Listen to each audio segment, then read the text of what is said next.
पानीपत में डीजे बजाने को लेकर विवाद चल रहा है और आज डीजे संचालकों की मीटिंग हुई है। तस्वीरें आपको पानीपत के सोंधापुर की दिखा रहे हैं, जहां पर गोहाना, सोनीपत, मालखा व पानीपत के सभी डीजे संचालक इकट्ठा हुए और सभी के द्वारा मीटिंग की गई और मीटिंग में सहमति जताई गई है कि सभी डीजे संचालक अब गाइडलाइन का पालन करेंगे। डीजे की आवाज़ कम रखी जाएगी और प्रशासन की जो भी गाइडलाइन होगी उसका पालन किया जाएगा। और उनके द्वारा ये भी कहा गया कि कुछ शरारती तत्वों की वजह से उनको बदनाम किया जा रहा है। उनका कहना है कि आज जो मीटिंग हुई है उसमें उन्होंने संपूर्ण रूप से फैसला लिया है कि अगर कोई डीजे वाला इस तरह से अश्लील गाने बजाता है या आवाज तेज करता है तो वो खुद उस पर कार्रवाई करवाएंगे। तो एक बार सुनते हैं डीजे संचालकों द्वारा क्या कुछ बताया गया। जय श्री राम सभी को। आज पानीपत से, समालखा से और सोनीपत, गन्नौर से आसपास के जितने भी हमारे डीजे वाले भाई हैं सारे इकट्ठे हुए थे और सब ने एक फैसला करा है कि जो भी सरकार की गाइडलाइन है टाइमिंग की और साउंड की, उसके हिसाब से ही हम अपने डीजे बजाएंगे। और मतलब ना ही कोई डीजे वाला आपस में कोई कंपटीशन करेगा, सब मिलजुल के काम करेंगे। और सबसे पहले हम पानीपत के डीसी साहब का, एडीसी साहब का धन्यवाद करना चाहते हैं जिन्होंने ये परमिशन दी है। विज साहब ने भी बोला है कि मीडिया में अपना बयान दिया है, डीजे बजा सकते हैं लेकिन उसकी लिमिट के हिसाब से आपने बजाना है, ना कि इस तरह से कि कोई परेशान हो हमारे से।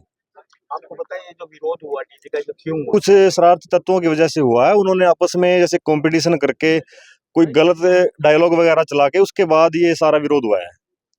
एक काफी ऊंची आवाज में भी डीजे में नाम बजाने के आरोप है, बहुत तेज आवाज में बजता है, लोग परेशान हो रहे हैं। वो बाहर के डीजे वाले थे और उनको समझा दिया जाएगा, जैसे आगे से वो पानीपत में आएंगे तो स्पेशली बोला जाएगा। और हमने एक टीम भी अपनी बनाई है, उसके में हम क्या करेंगे कि मिलजुल के अगर कोई भी डीजे वाला इस तरह की ज्यादा आवाज में डीजे बजा रहा है तो उसकी कार्रवाई करवाएंगे हम खुद।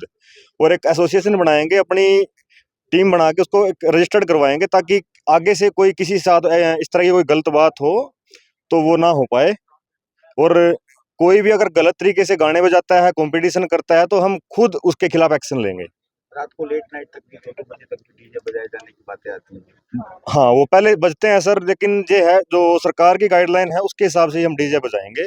अगर किसी को जैसे रात लेट तक डीजे बजवाना है वो परमिशन लेके आए, परमिशन के बाद हम बजा सकते हैं। फिर डीजे की परमिशन होगी, सारा काम? हाँ, परमिशन होगी। वो एडीसी साहब की तरफ से बोला गया कल मीडिया में कि परमिशन लो, उसके बाद आप बजा सकते हैं। अगर जिसको जैसे कोई रोड शो चल रहा है आपका, कोई और प्रोग्राम है कोई, उसमें आप परमिशन के बाद ही डीजे बजा सकते हैं लेट नाइट तक। सभी संचालकों की सहमति बन गई? सभी संचालकों की सर सहमति बन चुकी है। इसमें कुछ थे हमारे जो दशहरा कमेटियों के प्रधान थे, उनको थोड़ी सी आपत्ति थी, लेकिन वो सब तैयार हो गए, कॉम्प्रोमाइज हो गया उस बात में। आपके जो डीजे के संचालक है ये सब लोग मान गए इन सारी शर्तों? बिल्कुल, सब हमारे जो डीजे वाले सारे भाई हैं वो सब मान चुके हैं इस बात को। सारे भाइयों की सहमति हो गई है जी। ना तो अब ऊंची आवाज में डीजे बजेंगे और गाइडलाइन पे चलेगा सभी कुछ, बस यही है जी। गानों को लेकर क्या जी? गाने सारे अनुमान के लिए चलेंगे, भक्ति सॉन्ग चलेंगे और कोई सॉन्ग नहीं चलेगा जी। कोई भी सॉन्ग वैसा चलता पाओगे तो हम कार्रवाई खुद करेंगे, पुलिस से पहले हम खुद जाएंगे जी उसके पास। ना कंपटीशन होने देंगे ना करेंगे जी। मीटिंग में क्या क्या बातें हुई आज? क्या मीटिंग में यही है जी कि किसी ने भाई ने ना तो कंपटीशन करना है, और कंपटीशन या फिर सभाएं करवाती हैं तो मना कर देना उसी मौके पे, अपना डीजे बंद करके वापसी अपने घर चला जाओ। अक्सर डीजे पर आरोप लगता है कि हुल्लड़बाजी करते हैं, शोर शराबा ज्यादा। डीजे वाला कभी नहीं करता सर, रोजी रोटी है, कौन करेगा जी। अरे क्या कहते हैं जी, जाम लगाता है, डीजे वाला कभी जाम नहीं लगाता। इस चीज़ के लिए भी कहीं पर कह लिया, डीजे वाला गाड़ी अपनी साइड में लेके चलता है। थोड़ा भीड़ जो होती है वो पीछे हनुमान सभा की वजह से थोड़ी हो जाती है, उसको भी कंट्रोल करेंगे जी। उसके साथ हम अपने डीजे के साथ 1-2 जने को एक्स्ट्रा लेके चलेंगे, जो ट्रैफिक है उसको निकलवाएंगे, जाम नहीं लगने देंगे जी बिल्कुल भी। इस बात पे विचार किया कि जो लोगों द्वारा, संस्थाओं द्वारा विरोध किया गया, आखिर इसकी वजह क्या है, क्यों विरोध किया गया? ये विरोध तो जी पता नहीं क्यों हो रहा है, क्यों नहीं हो रहा, बेमतलब डीजे वाले के पीछे लगा जा रहा है जी। डीजे वाला का डीजे वाले के पीछे लग गया है जी। रोजी रोटी है जी हमारे साथ, मेरे साथ कम से कम 10 जने जुड़े हुए हैं जी डीजे वाले के। मेरा तो काम खत्म होगा जी, उनका भी रोजी रोटी मरेगी जी।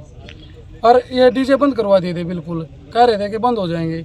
उससे मैंने जी, मैं यू भाई है यो है, इस सभी ने अपने रुपये दे दिए थे, किसी गाड़ी वाले को, किसी लाइटिंग वाले को, सब ने अपने बनो दे दिया जी। नुकसान था, सभी डीजे वाले नाराज थे जी इस चीज़ से। कम से कम सब हमारा तो पूछना तो चाहिए था जी कि डीजे के बारे में वही कंट्रोल करो, ये करो। हम करते, जरूर करते जी। ये बात मानोगे आप, डीजे तो ऊंची आवाज में तो बजाते हैं, डीजे बहुत तेज आवाज में नहीं बजेंगे ना, कंट्रोल में चलेगा सब, सभी चीज़ कंट्रोल में जी। कल भाई की बुकिंग थी, कभी बढ़िया प्रोग्राम निपटा, पब्लिक भी राजी थी जी। जो आप कह रहे हैं कि पब्लिक परेशान थी, हमारे पास वीडियो दे देंगे जी आपको। बिल्कुल बहुत अच्छा प्रोग्राम निपटा जी, और पब्लिक भी खुश थी। हमने खुद वीडियो बनाई है इस चीज़ों की, पब्लिक कति खुश थी इस चीज़ से। नहीं, गाइडलाइन का अगर पालन करोगे तो किसी को कोई दिक्कत ही नहीं है। बात तो गाइडलाइन की है थोड़ी सी, गाइडलाइन पूरी। सर कहना चाहेंगे हम, जी जैसे किसी को कोई दिक्कत आती है, किसी गली मोहल्ले में डीजे जाता है, किसी को दिक्कत आती है, तो आप मतलब कोई पुलिस कंप्लेंट ना करके या कोई एफआईआर ना करके एक बार आप डीजे वालों को प्यार से जाके बोल लें। एक जनता से हम सभी से अपील करेंगे ये कि आपको कोई दिक्कत होती है ना, एक बार गाड़ी वाले को जाके बोले कि भी साउंड कम कर लो आप। एक अपील होती है, प्यार से बोलना होता है बंदे को। अगर वो ना माने उसके बाद आप एक्शन ले सकते हैं।